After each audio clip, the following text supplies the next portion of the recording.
Bien, ya está el economista Carlos Viera por allí, como todos los lunes. Buenas tardes, Carlos Viera, buenas tardes, buenas tardes. Buenas tardes, estimados, ¿cómo estamos todos por ahí?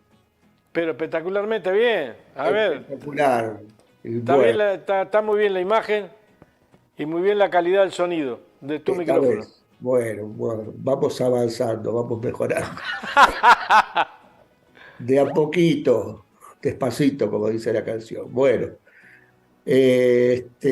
yo quisiera hoy referirme una vez más a un tema que yo creo que fui bastante pionero, que es el tema de la seguridad social en nuestro país. A raíz de que eh, la salida del plebiscito que se plantea ha originado ya unas reacciones virulentas y el escenario que se está configurando me hace recuerdo del escenario que se planteó en 1969, cuando hubo que hacer una reforma en el sistema. Eh, 1969, dijiste. sí, 1969. Hubo que hacer una reforma constitucional porque las pasividades eran efectivamente 1989, perdón, sí, 89, disculpe. No, yo quedé ahí, por eso repregunté. Sí, 1989. Eh, Hasta ese año, yo lo he remarcado alguna vez, las pasividades, los pagos a los jubilados, las pensiones, no eran ajustables anualmente o periódicamente como los otros ingresos. Entonces, galopaba la inflación, no caminaba, galopaba porque había inflaciones siderales. Nosotros tuvimos en este país que soportar una inflación del 180% en algún momento, y luego justamente en el año 1990 la inflación anduvo por el 123%. Entonces son inflaciones grandes que no había forma de compensar el aumento de los precios con aumentos como debería haber sido compensado con aumento en las pasividades a efectos de que los jubilados no perdieran poder adquisitivo, y de esa forma se descargaba sobre la población trabajadora y que había sido trabajadora y ahora estaba en situación de retiro, se descargaba el peso de la crisis en una válvula de escape. La economía funcionaba bien, las finanzas públicas no funcionaban bien, las finanzas públicas funcionaban mal, y entonces a lo que se tomaba eran los pasivos como rehenes, y se les pasaba la factura de no aplicarles a ellos los porcentajes de aumento que sí peleaban a muerte los trabajadores activos a través de la actividad sindical. No lo lograban, aún así, pero si no lo lograban los activos, mucho menos lo lograban los que estaban los jubilados.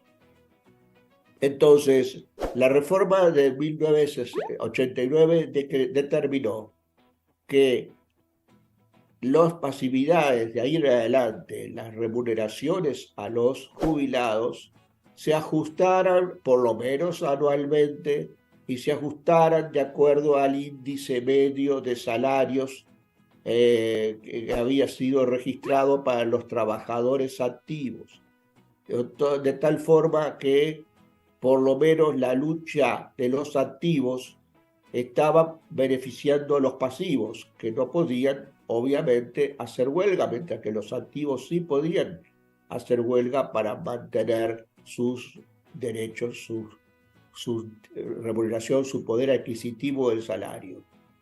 De esa forma fue que se paró ese drenaje, esa válvula de escape totalmente injusta sobre un sector de la población que había contribuido con sus aportes durante todo el tiempo bueno, a que la nación tuviese una actividad económica bueno, que era la que se podía que tener, lo que se podía tener en aquellos tiempos, pero que había sido un gran actor contribuyente como cualquier otro y que no tenía ningún derecho en ser discriminada y ser aplicada, ni serle aplicado a ese sector el gran peso del ajuste, el gran peso del ajuste, mientras que al sector trabajador también lo era aplicado, la inflación en los salarios no se compensaba, pero por lo menos había una actividad de los sindicatos que amortiguaban ese factor adverso. Entonces, punto, los que dicen que no están de acuerdo con la reforma constitucional que se proyecta por razones tácticas, yo los respeto y creo por encima de todo está el buen sentido hacia adelante y la unidad de la izquierda y bueno, que se ve que por razones tácticas, quiero decir por otras vías, se va a solucionar el problema que en definitiva aqueja en estos momentos. Pero decías No entendí lo que dijiste. lo que La por parte del razones final. tácticas no están de acuerdo con la reforma son personas, son compañeros, son gente que son dignas de respeto en el sentido de que no la ven por ese lado. A ellos les hago recuerdo que si no se incorpora en la Constitución una norma de este tipo, después es mucho más difícil poderla llevar a cabo de cualquier otra forma. Es decir, se dice que en la Constitución no pueden estar incorporadas determinadas leyes, determinados puntos que son como algo así, como puntos de rigidez que deberían ser objeto de tratamiento por ley y no por la Constitución. Que en la Constitución no se puede poner todo, es cierto, pero que no quiere decir que está vedado poner en la Constitución determinadas cosas. Si hubiese sido aplicado ese procedimiento, no hubiésemos tenido en el 89 la reforma que modificó esa norma. Podía haberse alegado que eso era demasiado concreto para poner en la Constitución, que eso era objeto de tratamiento legal. Sin embargo, se puso en la Constitución y de esa forma se logró que cambiase el escenario de ahí en adelante. Tal cambió el escenario y tal fue la forma contundente de cambiar el escenario y sobre un punto fundamental, sobre un derecho humano fundamental. No se trata, como que cuando se habla de vivienda, también en la Constitución hay normas muy concretas que de luego no se cumplen. Pero por lo menos que se diga que la seguridad social no debería ser objeto de lucro, es un tema constitucional, es un tema perfectamente aplicable a la Constitución. Lo que diga o no la papeleta, lo que diga en el sentido de cómo derogar la SAFAP, es un tema diferente. Puede estarse o no de acuerdo, puede ser la más feliz o la menos feliz, pero lo que sí que es tema constitucional, yo creo que sí. Luego, en segundo lugar, escuchando al ministro Mieres, ministro que a mí ya me perdió toda confianza cuando antes de las elecciones dijo que jamás de los jamases iba a hacer alianza con Cabildo Abierto, habida cuenta de la posición que tenía Cabildo Abierto sobre el tema derechos humanos y otras manifestaciones que se habían realizado. jamás de los jamases voy a constituir coalición con este sector. Lo dijo y me parece que es víctima de sus dichos, porque los hechos fueron bien otros y eso me hace perder credibilidad a la persona que en temas tan fundamentales y no en temas banales, en temas tan fundamentales dice esas cosas. Y ahora lo que dice es lo mismo que se dijo en el 1995 cuando se hizo la reforma, 96, pues, se procesó en el 96, se aplicó desde el 97. Bueno, la reforma en la seguridad social que se decía, aquí el problema es que hay que reformar, porque con la reforma que hicieron en la Constitución, el 89, claro, ahora entonces, ¿quién va a pagar eso? Los recursos no alcanzan. Hay que modificar de tal forma de que se haga, el ajuste se procese de otra forma. Es decir, los jubilados, si no hacemos esta reforma, no van a poder cobrar sus jubilaciones. Hay una insustentabilidad del sistema. Y entonces no podemos practicar nosotros o tolerar nosotros esa misma forma de actuar. Aquí se está diciendo de que si no, hay varias cosas que están metidas en el tema que a mí me parece necesario destacar, que son los temas de fondo y no la superficie. Está incluido el tema de que la forma de pago de las pasividades tiene que ser realizada mediante autofinanciamiento. Y es como decir que la salud debería de autofinanciarse. Es decir, que todo, y no interviene el Estado y paga, y no hay necesariamente un gasto público que realizar, y ese gasto público no se puede decir que el déficit del BPS tenga que ser anulado porque todos los aportes de los trabajadores deben ser consistentes para poder financiar el sistema. No, ¿Quién dice eso? no es por ahí que se va. El sistema determina eso. El sistema es lo que está generando en este momento la discusión de que se aporte lo que se va a recibir, o que, mejor dicho, se reciba lo que se va, lo que se está aportando por cada uno. O sea, genera el individualismo, genera la idea de que el Estado no debe ser quien gaste en seguridad social por encima del aporte de los trabajadores. En este momento, si vamos acaso el déficit del BPS, o sea, el aporte estatal normal que se realiza para financiar al BPS, es un déficit totalmente manejable.